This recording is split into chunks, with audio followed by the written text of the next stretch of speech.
नागेश पाटील आष्टीकर यांच्यासह 6 खासदार जे आहेत शिंदे सेनेत त्यांनी त्यामध्ये त्याला गट तयार केलेला आहे. त्यांचा लवकरच प्रवेश होणार आहे. कसं बघाल उद्याची निवडणूक?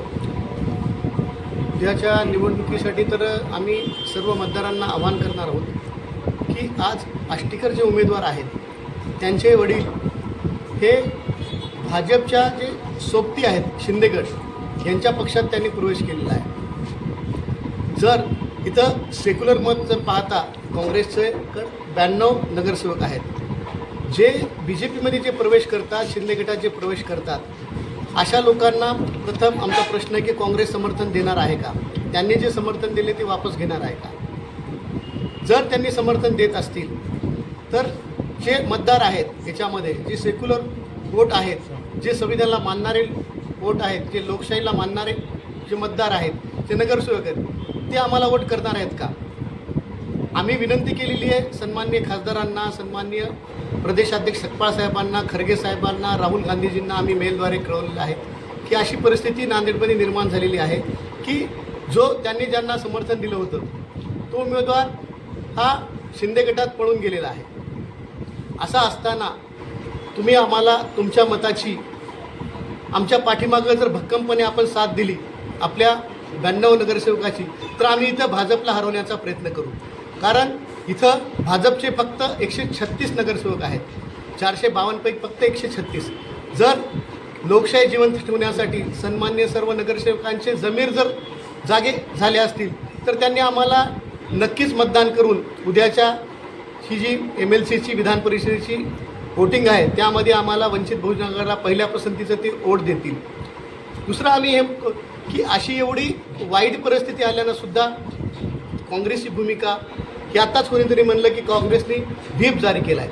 म्हणजे काँग्रेसने का व्हीप जारी केला आहे? म्हणजे काँग्रेस ही भाजपची बी टाईम आहे का? कारण जर भाजपसारख्या बलाढ्य पक्षाला जर खरंच काँग्रेसला हरवायचं असेल तर आज त्यांच्याकडे इथं वंचित बहुजन आघाडीचा एक पर्याय आहे की त्यांचा जरी उमेदवार दुसऱ्या पक्षात गेला असेल तरीसुद्धा त्यांच्याकडे पर्याय इथं वंचित बहुजन आघाडीचा असल्यामुळं त्यांनी आम्हाला वोट करण्याचं व्हीप जारी करावा. आणि त्यांनी जे त्यांना समर्थन उभाटायला दिलं होतं तर माझं महाविकास आघाडीच्या सर्व घटक पक्षांना, काँग्रेसला यांना नम्र विनंती आहे, आव्हान आहे की जर तुम्हाला खरंच भाजपला हरवायचं असेल तर वंचित बहुजन आघाडीच्या उमेदवाराला पाठिंबा द्यावा. एवढंच बोलण्यासाठी ही प्रेस घेतली आहे. कारण इथं जर तुम्हाला जातीवादी शक्ती आणि काय चाललं आहे देशामध्ये, कोण कुठं काय फुटून चाललं आहे, जनता तर परेशान आहे.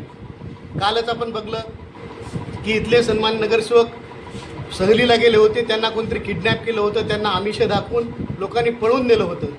तीच कालची घटना ताजी असताना आज नवीनच घटना की ज्या उभाटाला दलित मुसलमानांनी महाआघाडी विकास आघाडीमध्ये असल्यामुळं भरघोस मतदान करून म्हणजे भाजपच्या विरोधात मतदान करून निवडून आणलं, ते खासदार लोक आज पळून चाललेत. म्हणजे ज्यांनी त्यांना वोट केलं लाईन लावून, आमच्या मुस्लिम समाजानं तर 80-80, 85-85% मतदान केलं. SCच्या लोकांनी 70-75% मतदान केलं. एवढं धर्मांशक्तीला वाचवण्यासाठी महाविकास आघाडीला मतदान केलं. त्यांची घोर निराशा त्या मतदारात झालेली आहे. आज हे स्वतःच्या स्वार्थासाठी पळून चाललेत. अशा पळून जाणाऱ्याला हे सन्मान्य आमचे नगरसेवक मतदान करणार आहेत का? म्हणून आमची आपल्या माध्यमातून काँग्रेस पक्षाला, इथल्या खासदारांना, रवींद्र चव्हाणांना, सकपाळ साहेबांना, प्रदेशाध्यक्षांना, राहुल गांधीजींना, खरगे साहेबांना विनंती आहे की एक अनुसूचित जाती SCचा मुलगा इथं वंचित बहुजन आघाडीच्या वतीनं उभा आहे. आपण आत्तापर्यंत SCचं मुस्लिमचं वोट घेतलेलं आहे. आज वेळ आलेली आहे की एक वंचिताच्या पाठीमागं भक्कम उभं राहून भाजपला हरवू शकता आपण. म्हणून आमची आपल्याला नम्र आव्हान आहे की आपण काय करणार, की व्हीप जारी करणार की वंचितला पाठिंबा देणार?